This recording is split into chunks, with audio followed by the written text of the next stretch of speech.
Animeu-vos a fer esport. I ara atenció, esportistes, perquè arriba el moment més desitjat de tota la vesprada. Aplaudiu perquè el moment s'ho mereix, Perquè qui no ha volgut ser Spiderman i poder escalar per les parets com si fos un aràcnid? I qui no ha volgut desafiar les lleis de la gravetat i posar-se en la paret com si fos una palometa? La veritat és que tots alguna vegada hem volgut fer això, però només n'hi ha una persona que s'ha atrevit a fer-ho, el nostre controlador Toni, que s'ha anat cap al rocòdrom de Bunyol per a escalar una miqueta. Encara tenim tots en ment la seva demostració als llits elàstics. Tornarà a fer aquell salt espectacular o què, Paula? O aconseguirà tindre l'equilibri perfecte com una aranya? Poseu a gravar el vídeo perquè Toni sí que ho val. Comença l'odissea de Toni al rocòdrom de Bunyol.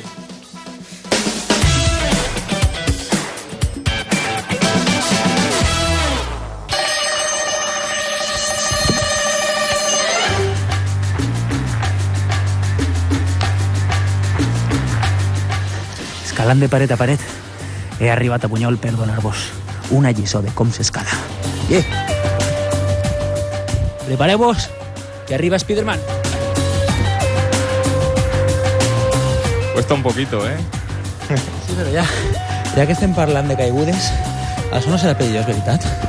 No, pero la práctica de la escalada, a pesar de ser un deporte de riesgo, un deporte de aventura, si se hace como todo, si se hace con los medios adecuados y con el conocimiento adecuado, pues ese riesgo se reduce bastante.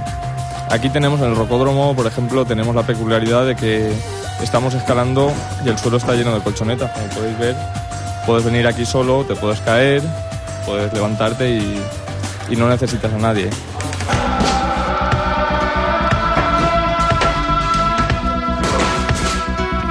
Jo me pujaria amb tu, però crec que des d'ací baix es veu millor, Bé, i jo no puge perquè tinc les mans una miqueta suades, però això que fa sembla una miqueta complicat, ¿no? Sí, bueno, más que complicado es la técnica que se utiliza. Hay que encontrar una posición adecuada y cómoda para poder progresar siempre.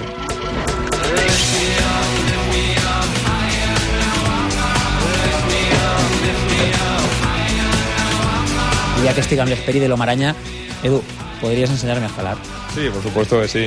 Lo primero que necesitamos primero son las ganas, ¿no? Pero luego necesitaríamos pues un calzado adecuado, ¿no? Aquí tengo unos pies de gato, ¿vale? Y esto es lo que se utiliza básicamente para escalar. ¿Y quién es la característica de este calcer especial? Sí, la característica especial es sobre todo la goma, la suela que llevan, ¿vale? Que es goma fundida, ¿vale? Que es bastante adherente, tanto en la pared como en el rocódromo, pues es muy adherente. Y también pues es un calzado bastante confortable y muy estrecho, sobre todo se suele llevar muy estrecho. I una vegada ja tenim el calcer, què és lo que... Perquè, per exemple, si te suden les mans o... Esto es más secundario, para empezar. Esto es magnesio, ¿vale? Es una especie de polvo, están piedrecitas, pero se deshace, Se deshace y esto hace pues que te sequen las manos.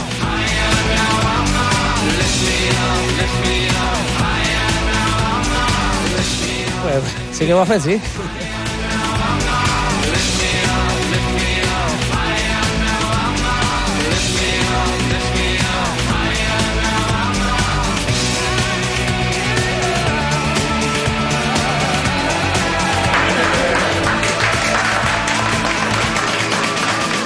Bé, com tantes coses, l'he escalat en el meu.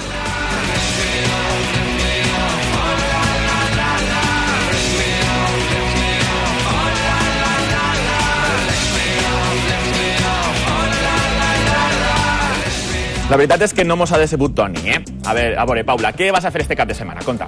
Doncs anar de compres. Val, això durarà un parell d'horetes. I després què penses fer? Després? Tu saps quantes tendes hi ha pel carrer, José? Però que vas anar a veure-les totes o què?